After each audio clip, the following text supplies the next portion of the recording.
Assalamualaikum warahmatullahi wabarakatuh. Kami dari kelompok 1 BK1A akan mempresentasikan hasil diskusi kami tentang pelaksanaan layanan bimbingan dan konseling di SMP. Di sini, kami membandingkan dua jurnal.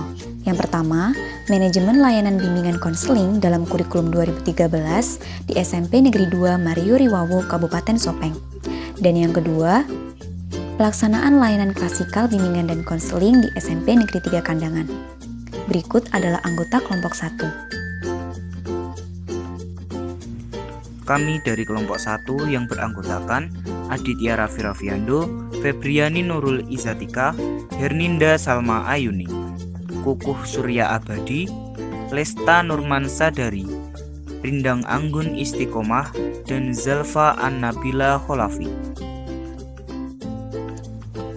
Manajemen Layanan Bimbingan dan Konseling dalam Kurikulum 2013 di SMP Negeri 2 Mario Riwawo, Kabupaten Sopeng. Personil dalam Manajemen Layanan Bimbingan dan Konseling di SMP Negeri 2 Mario Riwawo, Kabupaten Sopeng. Pertama, 3 guru pembimbing. Kedua, 1 guru yang notabene berlatar belakang sarjana pendidikan dari jurusan bimbingan konseling. Yang ketiga, 1 guru berlatar belakang sarjana pendidikan dari jurusan pendidikan agama Islam. Yang terakhir, 1 guru berlatar belakang sarjana pendidikan dari jurusan biologi. Selanjutnya yaitu perencanaan atau program manajemen layanan bimbingan dan konseling dalam Kurikulum 2013 di SMP Negeri 2 Mario Riwawo, Kabupaten Sopeng. Perencanaan merupakan landasan untuk melaksanakan pekerjaan yang selanjutnya. Perencanaan hal ini dilakukan agar tujuan program pendidikan dapat tercapai sesuai dengan visi dan misi pelaksanaan, evaluasi, dan tindak lanjut. Proses perencanaan yang ada di SMP Negeri 2 Mario Riwawo, Kabupaten Sopeng dilakukan dalam beberapa tahap. Pada tahap perencanaan, hal-hal yang harus dikerjakan adalah mengidentifikasi kebutuhan peserta didik, mengklarifikasi tujuan-tujuan yang ingin dicapai, membuat batasan jenis program yang akan dibuat, dan menentukan prioritas program. Dalam perencanaan kegiatan bimbingan dan konseling itu melibatkan stakeholder, baik itu kepala sekolah sampai pada guru kelas di SMP Negeri 2 Mario Riwawo, Kabupaten Sopeng. Nah, yang selanjutnya adalah pelaksanaan layanan bimbingan dan konseling. Dalam pelaksanaan BK di SMP Negeri 2 Mario Riwawo, Kabupaten Sopeng tidak ada jadwal khusus dalam kurikulum. Namun, kebijaksanaan sekolah dan kesadaran akan pentingnya BK di sekolah, maka setiap ada jam pelajaran di kelas yang kosong, maka guru BK memberikan teori dan motivasi baik untuk kemajuan dan semangat dalam belajar siswa-siswinya. Jadi, saat jam kosong mereka tidak hanya sekedar bersantai-santai, pergi ke kantin maupun lakukan hal yang tidak penting lainnya. Mereka tetap mendapat ilmu dan layanan dari guru BK untuk mengembangkan pribadi masing-masing individu dari berbagai bidang, seperti bidang akademik, karir, maupun pribadi dan sosial. Pelaksanaan layanan BK di SMP Negeri 2 Mario Riwawo yaitu yang pertama, layanan pengumpulan data. Pengumpulan data merupakan salah satu komponen dalam pelayanan bimbingan dan konseling. Komponen pengumpulan data ini mencakup penggunaan teknik-teknik, metode-metode, serta alat-alat untuk memperoleh serta menyimpulkan informasi tentang berbagai aspek yang dibimbingnya. Data yang terkumpul haruslah menggambarkan karakteristik individu masing-masing dengan menghubungkan aspek yang satu dengan aspek yang lainnya. Layanan pengumpulan data haruslah bermutu tinggi, dalam arti harus terintegrasi, berkesinambungan, dan bermanfaat. Ada beberapa macam layanan pengumpulan data siswa yang diterapkan di SMP Negeri 2 Mario Riwawo. Di antaranya, layanan orientasi yang bertujuan pada pengembangan potensi pribadi siswa. Layanan informasi yang mengarah kepada perkembangan potensi, kemampuan, dan kondisi diri. Layanan konseling perorangan yang mengarah pada masalah pribadi dalam kehidupan pribadi. Layanan konsultasi, penerapannya kepada pemberdayaan pihak tertentu untuk dapat membantu peserta didik dalam pengembangan pribadi.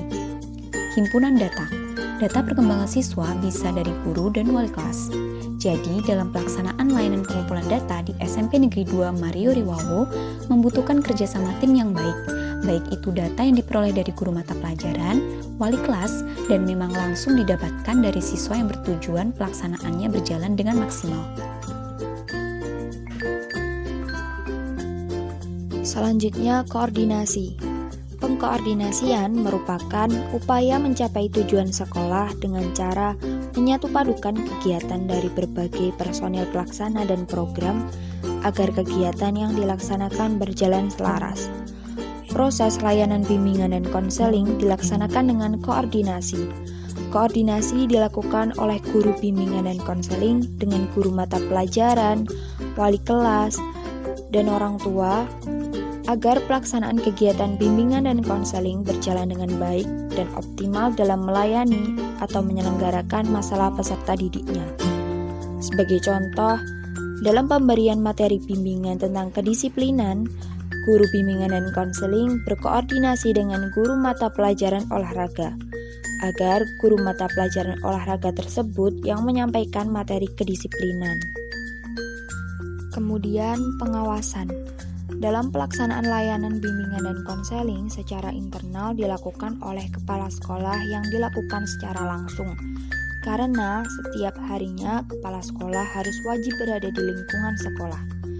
Pengawasan ini dilakukan sebagai sarana kontrol kegiatan. Jadi, salah satu peran kepala sekolah adalah sebagai seorang pengawas. Dalam pelaksanaan layanan bimbingan dan konseling, pengawasan dilakukan oleh kepala sekolah sebagai pemangku kekuasaan tertinggi. Selanjutnya adalah evaluasi layanan bimbingan dan konseling dalam kurikulum 2013 di SMP Negeri 2 Mario Riwawo, Kabupaten Sopeng. Tahap evaluasi merupakan langkah terakhir dari pengelolaan penanganan efektif program layanan bimbingan dan konseling di SMP Negeri 2 Mario Riwawo.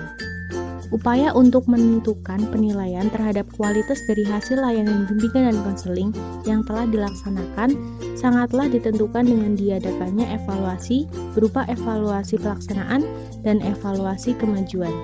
Evaluasi pelaksanaan bertujuan untuk melihat terpenuhinya kebutuhan siswa baik langsung maupun tidak langsung yang dilaksanakan oleh kepala sekolah dengan sasaran petugas BK.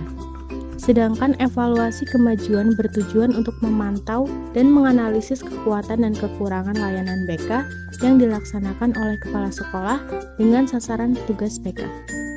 Dari hasil manajemen layanan bimbingan dan konseling di SMP Negeri 2 Mario Riwawo yang telah dibuat untuk memantau secara keseluruhan hasil program bimbingan dan konseling yang sudah terlaksana dengan baik. Tetapi juga membuat langkah-langkah khusus dalam rangka semakin memajukan dan mengembangkan program layanan bimbingan dan konseling di sekolah. Selanjutnya yaitu pelaksanaan layanan klasikal bimbingan dan konseling di SMP Negeri 3 Kandangan. Personil. Guru BK yang diwawancarai adalah Erlina Hidayati, Sarjana Pendidikan, dan 3 orang peserta didik. Dan program yang akan dibahas yaitu format layanan klasikal yang dilakukan oleh SMP Negeri 3 Kandangan, meliputi layanan orientasi, layanan informasi, layanan penguasaan konten, dan kegiatan pendukung aplikasi instrumentasi. Selanjutnya, pelaksanaan layanan klasikal BK di SMP Negeri 3 Kandangan. Berdasarkan hasil penelitian, diketahui bahwa pelaksanaan layanan klasikal bimbingan dan konseling di SMP Negeri 3 Kandangan dilaksanakan secara terjadwal dengan materi layanan meliputi bimbingan pribadi, sosial, belajar, dan karir.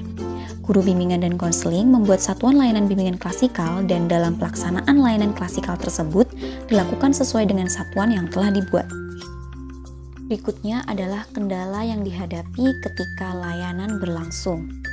Kendala yang dihadapi guru bimbingan dan konseling pada pelaksanaan layanan klasikal di SMP Negeri 3 Kandangan adalah respon siswa terhadap layanan berkurang ketika layanan bimbingan dilaksanakan pada jam pelajaran terakhir. Hal ini ditunjukkan dengan adanya siswa yang mengantuk pada saat pemberian layanan. Sekian presentasi dari kelompok 1. Apabila ada kekurangan dan kesalahan, kami mohon maaf yang sebesar-besarnya. Terima kasih. Wassalamualaikum warahmatullahi wabarakatuh.